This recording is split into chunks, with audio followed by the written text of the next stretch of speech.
যিনি সৃষ্টির প্রথম কারিগর, যিনি বিশ্বকে রূপ দিয়েছেন শিল্পে, বুদ্ধিতে আর কর্মশক্তিতে, তিনি হলেন বিশ্বকর্মা দেব। প্রতিটি ব্যবসা, প্রতিটি কর্মক্ষেত্র, প্রতিটি যন্ত্র আর প্রযুক্তির পেছনে তারই আশীর্বাদ বিরাজমান। তাই বছরে একদিন আমরা ভক্তি ভরে তাকে পুজো করি, যেন জীবনে প্রতিটি কাজে আসে সাফল্য, কর্মে আসে স্থিরতা, ব্যবসায় আসে উন্নতি ও সমৃদ্ধি।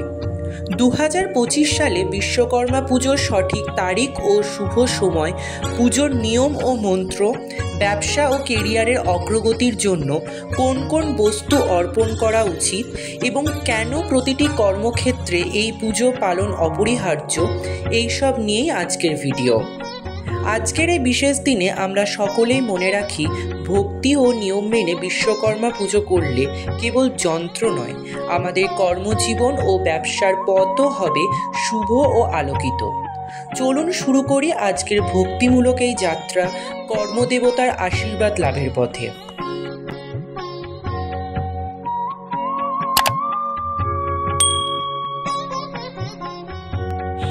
সূর্য রাশি পরিবর্তন করে সিংহ রাশি থেকে কন্যা রাশিতে গমন করার দিনই হয় বিশ্বকর্মা পুজো।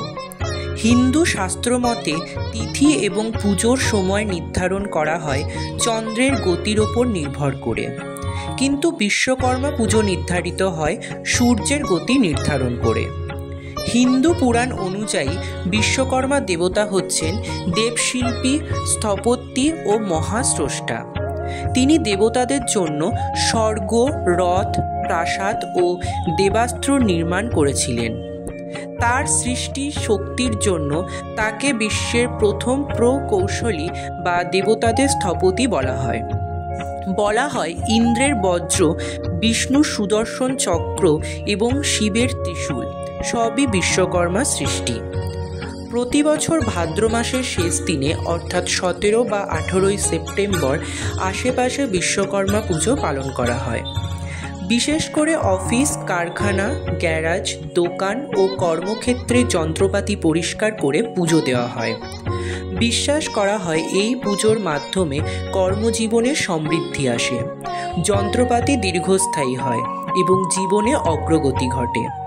শুধু হিন্দু নয়, বহু মানুষ তাদের কর্মক্ষেত্রের উন্নতির জন্য এই পুজো করে থাকেন, তাই একে শ্রমজীবী মানুষের উৎসবও বলা হয়। এখন আমরা জেনে নেব 2025 সালে বিশ্বকর্মা পুজো কবে পড়েছে, 17 নাকি 18 সেপ্টেম্বর। বিশ্বকর্মা পুজোর তিথি শুরু হচ্ছে 16 সেপ্টেম্বর 2025 রাত্রি 3:06 থেকে এবং বিশ্বকর্মা পুজোর তিথি সমাপ্ত হচ্ছে 17 সেপ্টেম্বর 2025 রাত 11:53। অর্থাৎ 2025 সালে বিশ্বকর্মা পুজো পালিত হবে 17 সেপ্টেম্বর 2025। বিশ্বকর্মা পুজোর শুভ সময় থাকতে চলেছে 17 সেপ্টেম্বর 2025 বুধবার সকাল 6:04 থেকে দুপুর 11:49 পর্যন্ত।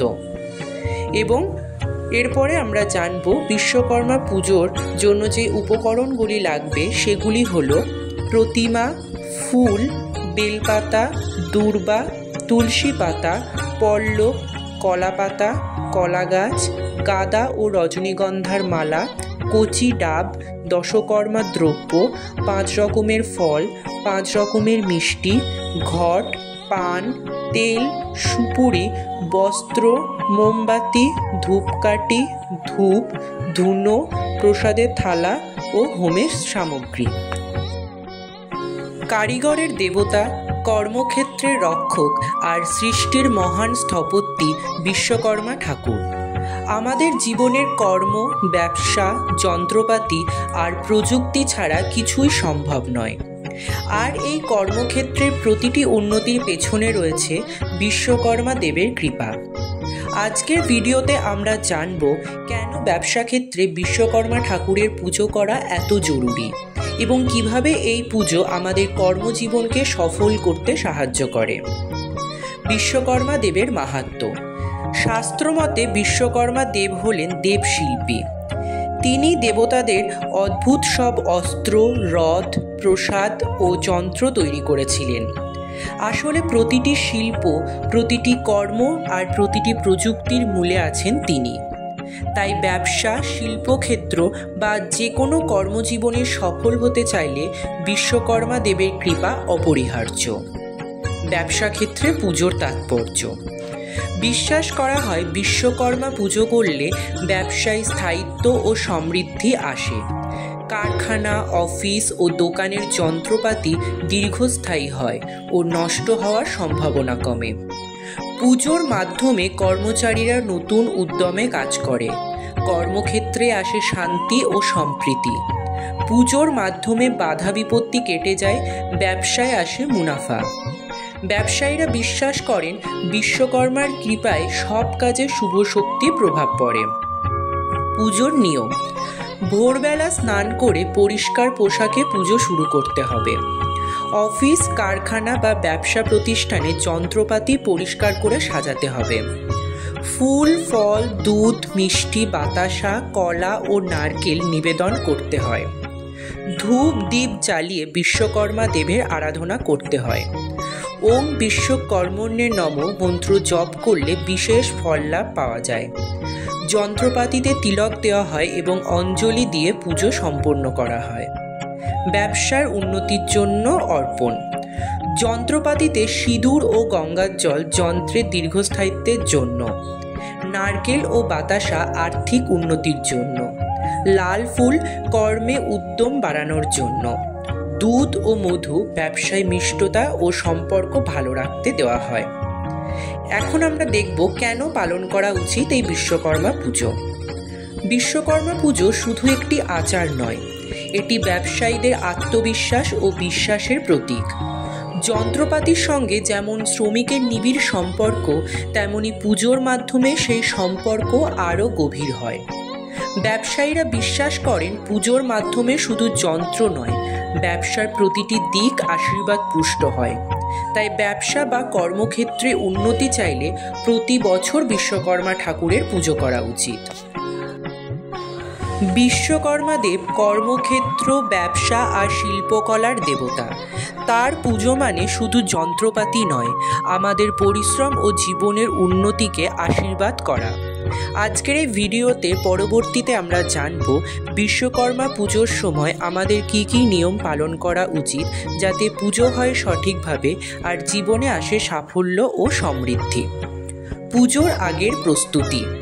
ভোরবেলা স্নান করে পরিষ্কার পোশাক পরতে হবে। ব্যবসা প্রতিষ্ঠান, কারখানা, দোকান বা অফিস পরিষ্কার করতে হবে। যন্ত্রপাতি ও সরঞ্জাম ধুয়ে মুছে গঙ্গার জল ছিটিয়ে শুদ্ধ করতে হবে। লাল, হলুদ বা সাদা কাপড়ে যন্ত্র সাজানো শুভ বলে মনে করা হয়। পুজোর মূল নিয়ম। ঘট স্থাপন। পুজোর শুরুতে কলসিতে জল ভরে আমপল্লব বসিয়ে ঘট স্থাপন করতে হবে। এরপরে লাল ফুল, ধূপ, প্রদীপ জ্বালিয়ে দেবতাকে আহ্বান করতে হয়। এর পরবর্তীতে নারকেল, বাতাসা, কলা, দুধ, মিষ্টি ইত্যাদি নিবেদন করতে হয় এবং আপনারা ওম বিশ্বকর্মণ্যে নমঃ অথবা ওম বিশ্বকর্মাণ্যায় স্বাহা এই মন্ত্র জপ করে আপনারা পুজো করতে পারেন। এই মন্ত্র জপ করা খুবই শুভ।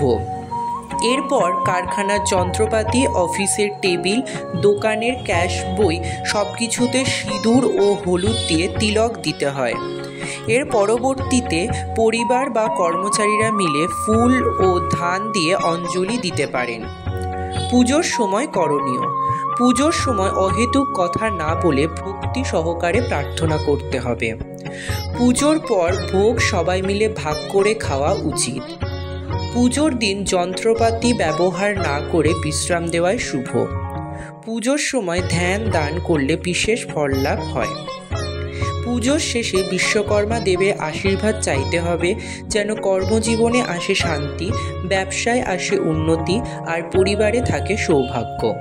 যন্ত্রপাতিকে সম্মান করা আর নিয়মিত পরিষ্কার রাখা এটিও পুজোর পর পালনীয় একটি বড় নিয়ম। এখন আমরা জানব বিশ্বকর্মা পুজোর দিন কতক্ষণ উপবাস পালন করতে হবে। বিশ্বকর্মা পুজোর আগের দিন অর্থাৎ 16ই সেপ্টেম্বর সংযম পালন করুন, অর্থাৎ নিরামিষ আহার করবেন, কোনো রকম কোনো আমিষ খাদ্যদ্রব্য এই দিন গ্রহণ করবেন না। এরপর বিশ্বকর্মা পুজোর দিন অর্থাৎ 17ই সেপ্টেম্বর সকাল থেকেই উপবাস পালন করে পুজো সম্পন্ন হবার পর অঞ্জলি প্রদান করে চরণামৃত এবং ফল প্রসাদ খেয়ে উপবাস ভঙ্গ করুন। ঘরোয়াভাবে অনেকেই এই দিন বিশ্বকর্মা পুজো করে থাকে। ব্যবসা কেরিয়ারের উন্নতির জন্য এই দিন কি করবেন? ব্যবসা কেরিয়ারের উন্নতির জন্য বিশ্বকর্মাকে অর্পণ করতে পারেন এই কয়েকটি জিনিস এবং করতে পারবেন বিশ্বকর্মা পুজোর দিন এই সামান্য কয়েকটি কাজ ব্যবসার উন্নতির জন্য। বিশ্বকর্মা পুজোর দিন বাড়ি এবং দোকানের উঠোনে 8টি ফুল রেখে একটি পদ্মের আকার তৈরি করুন এবং এতে 7 ধরনের দানাশস্য দিন। এবার বিশ্বকর্মা পুজোর পর সেখান থেকে সিঁদুর নিয়ে তার গায়ে ছেটান। পুজোর শেষে এই সব কিছু একটি সাদা কাপড়ে মুড়ে আপনার দোকানে বা কারখানায় রাখুন, এতে ব্যবসার সাফল্য আসবে। বিশ্বকর্মা পুজোর দিন বাবা বিশ্বকর্মাকে বোঁদের লাড্ডু নিবেদন করা অত্যন্ত শুভ বলে মনে করা হয়। এতে ভগবান সন্তুষ্ট হন এবং ধন সম্পদ লাভ হয়। ব্যবসা এবং কেরিয়ারের উন্নতির জন্য শুভ সময় বিশ্বকর্মা পুজোর উপাসনা সারুন। পাশাপাশি কলকারখানার যন্ত্রপাতিগুলিকে পুজো করলে উন্নতির পথ খুলে যাবে। বন্ধুরা, বিশ্বকর্মা পুজো আমাদের কর্মজীবন, ব্যবসা আর জীবনের প্রতিটি ক্ষেত্রে এক আশার আলো। কর্মদেবতার আশীর্বাদে আমরা এগিয়ে যাই নতুন সাফল্যের পথে। আজকের এই ভিডিও যদি আপনাদের ভালো লেগে থাকে তাহলে অবশ্যই একটি লাইক দিন। আপনার মতামত ও অনুভূতি কমেন্টে জানাতে ভুলবেন না। আর আমার চ্যানেলটি সাবস্ক্রাইব করে পাশে থাকুন, যাতে একসাথে আমরা আরও ভক্তিমূলক ও প্রেরণাদায়ক ভিডিও ভাগ করে নিতে পারি। আপনাদের ভালোবাসা আর সমর্থনই আমার এগিয়ে চলার পথে সবচেয়ে বড় প্রেরণা।